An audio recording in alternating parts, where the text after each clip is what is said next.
warahmatullahi wabarakatuh.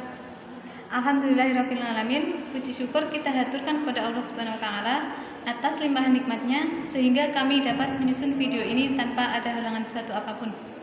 Kami dari kelompok 10 yang beranggotakan saya sendiri Fitri Andriani, NPM 1704010051, Zahra Yasmin Dinda Maharani, NPM 1704100007, Rani Nur Apriana, NPM 1704100008, Nur Alfian Farandika, NPM 1704010045, Prodi Pendidikan Agama Islam, Fakultas Agama Islam, Universitas Muhammadiyah Magelang.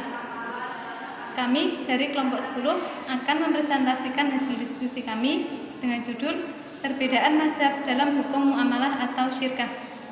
Di sini ada beberapa pokok bahasan.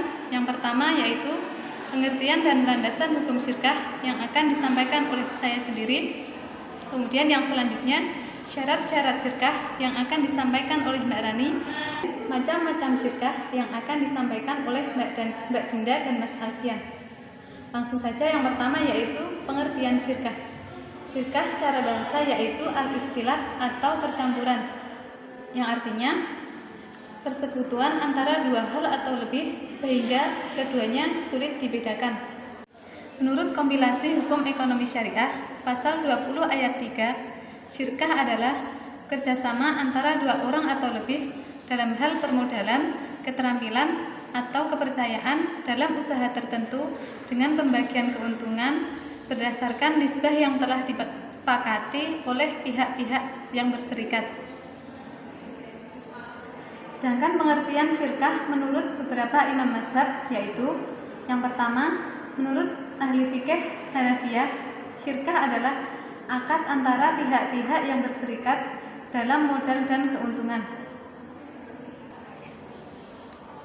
Menurut ahli fikih Malikiyah, syirkah adalah kebolehan izin bertasarruf bagi masing-masing pihak yang berserikat. Kemudian menurut ahli fikih Syafi'iyah, syirkah adalah berlakunya hak atas sesuatu bagi dua pihak atau lebih dengan tujuan persekutuan.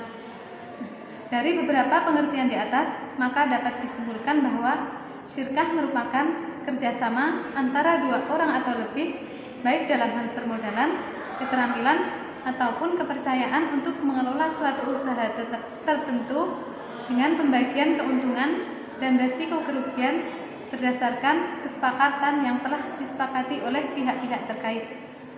Kemudian, landasan hukum syirkah yaitu di dalam Quran surat Al-Maidah ayat 2, yang artinya, dan tolong menolonglah kamu dalam hal kebaikan dan takwa, dan janganlah tolong menolong dalam hal berbuat dosa dan pelanggaran.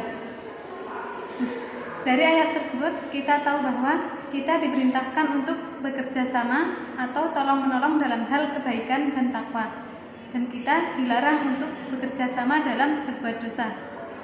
Mungkin cukup sekian dari saya. Selanjutnya akan disampaikan oleh presentator yang berikutnya.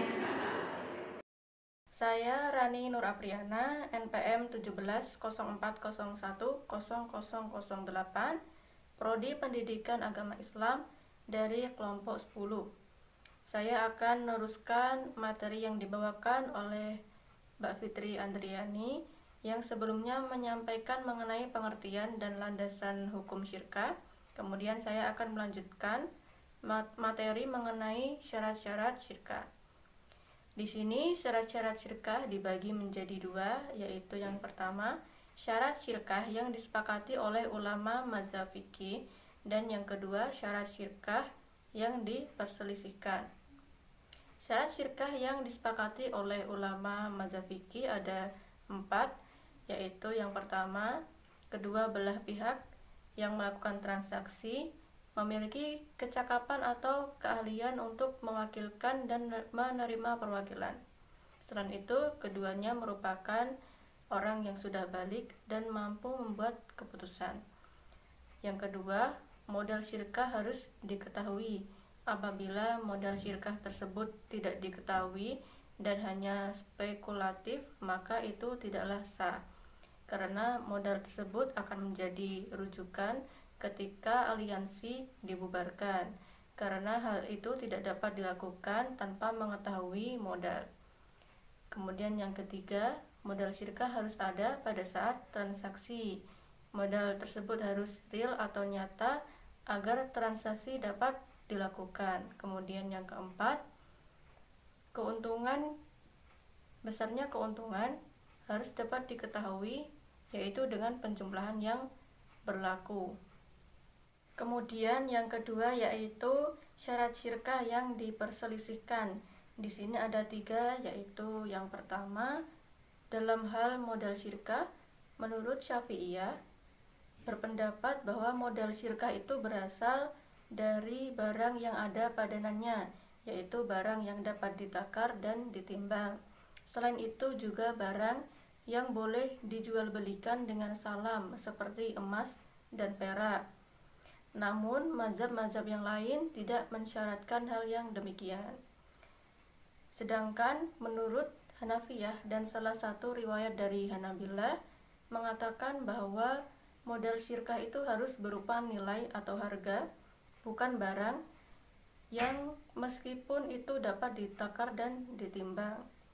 Adapun menurut Malikiyah dan riwayat lain dari Hanabilah tidak mensyaratkan bahwa modal syirkah itu harus barang yang dapat ditakar dan ditimbang, melainkan dapat berupa hal yang selain itu. Kemudian yang kedua, Syafi'iyah mensyaratkan bahwa untuk keabsahan syirkah, 2 harta harus tercampur, sedangkan para fuqaha tidak mensyaratkan hal yang demikian. Kemudian yang ketiga, dalam hal pembagian keuntungan, menurut Malikiyah dan Syafi'iyah mensyaratkan bahwa untuk pembagian keuntungan ditentukan dari persentase modal seorang mitra yang diinvestasikan dari keseluruhan modal syirkah. Berbeda dengan Hanafiyah dan Hanabilah bahwa pembagian keuntungan didasarkan pada kesepakatan para mitra. Saya Zari Yasmin Dinda Maharani dari Prodi Pendidikan Agama Islam NPM 1704010007 dari kelompok 10 perbandingan mazhab mengenai syirkah. Di sini saya akan melanjutkan materi yang sudah dijelaskan oleh Mbak Rani Nur Apriana mengenai macam-macam syirkah. Syirkah dalam ensiklopedia fikih dibagi menjadi 3 bagian. Yang pertama, syirkah ibahah, syirkah milk, kemudian syirkah al-aqd atau transaksi. Syirkah ibahah adalah mengambil atau menjaga suatu barang atau suatu yang bersifat mubah yang pada asalnya belum dimiliki atau tidak dimiliki oleh seorang pun. Kemudian syirkah milk. Syirkah milk adalah persekutuan 2 orang atau lebih dalam pemilikan suatu barang, biasanya berbentuk warisan atau hibah atau hadiah. Kemudian syirkah al-aqd atau transaksi adalah bentuk kerjasama antara 2 pihak atau lebih agar keuntungan dan kerugian bisa ditanggung bersama sesuai kesepakatan. Namun secara garis besar syirkah itu dibagi menjadi 2, yaitu syirkah milk kemudian syirkah al-uqud. Syirkah milk itu sendiri dibagi menjadi 2. Yang pertama ijbariyah, kemudian yang kedua ikhtiariyah. Ijbariyah adalah terjadi tanpa adanya kehendak dari masing-masing pihak. Syirkah ikhtiariyah terjadi atas perbuatan dan kehendak masing-masing pihak. Semisal 2 orang yang bersepakat untuk membeli suatu rumah secara patungan, maka rumah tersebut milik keduanya. Kemudian syirkah uqud adalah syirkah antara 2 orang atau lebih dalam hal usaha, modal, dan keuntungan. Nah, syirkah uqud ini dibagi lagi menjadi beberapa bagian. Yang pertama syirkah amwal. Syirkah amwal adalah persekutuan 2 orang atau lebih dalam bentuk modal bersama dan keuntungan juga resiko kerugian ditanggung sesuai kesepakatan.